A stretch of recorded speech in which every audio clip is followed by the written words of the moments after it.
Assalamualaikum warahmatullahi wabarakatuh. Saya Putu Farida. Saya mahasiswi semester 2 Fakih Dorasemia, Jakarta Timur, akan menjelaskan mengenai implementasi Pancasila dalam bidang politik. Pancasila adalah landasan filosofis yang menjadi dasar negara dan ideologi dari negara Indonesia. Sebagai dasar negara, Pancasila memuat visi, misi, dan tujuan negara serta program nasional. Pancasila memiliki nilai-nilai luhur yang sifatnya umum, universal, dan adil. Seperti sila yang keempat, mengandung nilai-nilai demokratis yang berarti negara kesejahteraan dalam bidang politik, berdemokrasi, dan mendahulukan musyawarah dan dipimpin oleh seorang pemimpin yang mampu mengayomi rakyatnya, bertindak adil, amanah, jujur dalam menjalankan pemerintahan. Sejak awal reformasi, terjadi kemunduran ideologi Pancasila seiring dengan meningkatnya liberalisasi dan demokratisasi. Padahal negara demokrasi seperti Indonesia yang berkuasa adalah rakyat. Tetapi dalam prakteknya politik, peranan elit politik yang akan dominan menentukan jalannya menjelang pemilu. Menanggapi hal itu, perlu adanya implementasi Pancasila baik dalam bidang ekonomi, sosial budaya, pertahanan, dan keamanan maupun politik. Implementasi Pancasila di tahun politik menjelang pemilu, pemilihan yang seharusnya ditekankan pada kejujuran, merupakan implementasi konsep, prinsip, nilai yang terkandung dari sila keempat. Pemilu yang merupakan sarana mewujudkan kedaulatan rakyat dan pemerintahan NKRI lewat pemilu dipilih wakil rakyat dan memperoleh dukungan rakyat dalam mewujudkan tujuan nasional. Namun dalam prakteknya sering dijumpai tindakan yang tidak jujur dalam pemilu seperti yang dilakukan beberapa lembaga ataupun partai. Apabila implementasi Pancasila diterapkan dalam kehidupan sehari-hari di masyarakat, maka Indonesia menjadi negara yang baik dan bermartabat. Terima kasih. Assalamualaikum warahmatullahi wabarakatuh. Saya Risna Fatmala dari semester 2 STAI Al-Aqidah Al-Hashimiyah, Jakarta Timur. Di sini saya akan menjelaskan tentang implementasi Pancasila dalam bidang sosial dan budaya. Dalam pembangunan dan pengembangan aspek sosial budaya, hendaknya didasarkan atas sistem nilai yang sesuai dengan nilai-nilai budaya yang dimiliki oleh masyarakat tersebut. Implementasi Pancasila dalam pembuatan kebijakan negara dalam bidang politik dituangkan dalam pasal 29, pasal 31, dan pasal 32.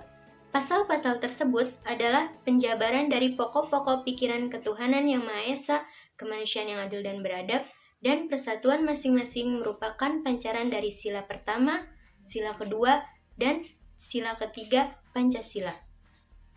Ketiga pokok pikiran ini adalah landasan bagi pembangunan bidang kehidupan, keagamaan, pendidikan, dan kebudayaan nasional. Dengan demikian, Pancasila sebagai sumber nilai dapat menjadi arahan bagi kebijakan negara dalam mengembangkan kehidupan sosial budaya yang beradab sesuai dengan sila kedua, yaitu kemanusiaan yang adil dan beradab. Pengembangan sosial budaya harus dilakukan dengan mengangkat nilai-nilai yang dimiliki bangsa Indonesia, yaitu nilai Pancasila. Nilai ini tidak dapat dilepas dari fungsi Pancasila sebagai sebuah sistem etika yang keseluruhan nilainya bersumber dari hakikat dan martabat manusia sebagai makhluk hidup yang beradab. Terima kasih.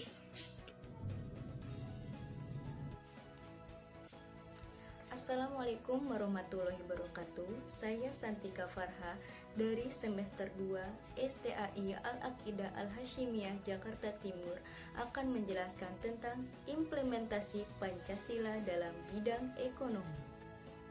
Pancasila adalah pandangan hidup bangsa dan dasar negara Republik Indonesia. Pancasila juga merupakan sumber kejiwaan masyarakat dan negara Republik Indonesia. Indonesia sebagai negara yang menganut ideologi Pancasila serta menganut pula sistem ekonomi Pancasila maka akan menerapkan nilai-nilai ekonomi yang diamanatkan Pancasila. Di dalam dunia ilmu ekonomi terdapat istilah yang kuat yang menang, sehingga lazimnya pengembangan ekonomi mengarah pada persaingan bebas dan jarang mementingkan moralitas kemanusiaan. Hal ini tidak sesuai dengan Pancasila yang lebih tertuju kepada ekonomi kerakyatan, yaitu ekonomi yang humanistik yang mendasarkan pada tujuan demi kesejahteraan rakyat secara luas. Implementasi Pancasila dalam pembuatan kebijakan negara dalam bidang politik dituangkan dalam pasal 27 ayat 2, pasal 33 dan pasal 34.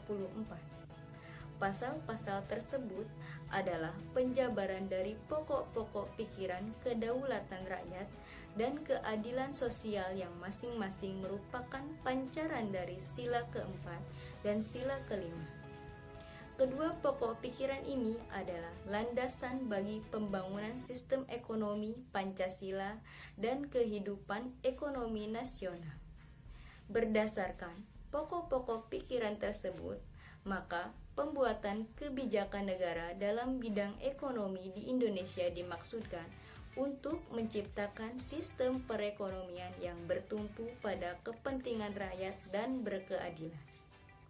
Salah satu pemikiran yang sesuai dengan maksud ini adalah gagasan ekonomi kerakyatan yang dilontarkan oleh Mubyarto 1999. Sebagaimana dikutip oleh Kailan, yaitu pengembangan ekonomi bukan hanya mengejar pertumbuhan, melainkan demi kemanusiaan, demi kesejahteraan seluruh bangsa. Dengan kata lain, pengembangan ekonomi tidak bisa dipisahkan dengan nilai-nilai moral kemanusiaan. Terima kasih. Assalamualaikum warahmatullahi wabarakatuh. Saya Nisa Nabilah dari semester 2 STAI Al-Aqidah Al-Hashimiyah Jakarta Timur. Saya ingin menjelaskan tentang implementasi Pancasila di bidang pertahanan dan keamanan. Negara pada hakikatnya merupakan suatu masyarakat hukum. Demi mempertegakkan hak-hak warga negara, maka diperlukan undang-undangan negara, baik dalam mengatur ketertiban negara maupun melindungi haknya warga negara. Implementasi Pancasila dalam pembuatan kebijakan negara dalam bidang politik dituangkan pada pasal 27 ayat 3 dan 30. Pasal tersebut merupakan penjabaran pokok pikiran persatuan yang merupakan sila pertama Pancasila. Pokok pikiran ini adalah landasan bagi pembangunan di bidang pertahanan. Berdasarkan penjabaran, maka implementasi Pancasila di bidang pertahanan dan keamanan harus diawali dengan kesadaran bahwa Indonesia adalah negara hukum.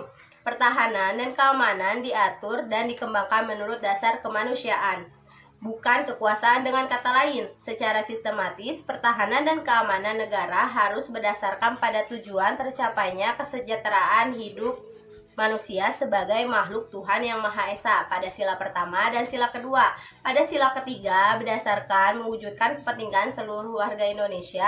Pada sila keempat, mampu menjamin hak-hak dasar persamaan derajat serta kebebasan kemanusiaan.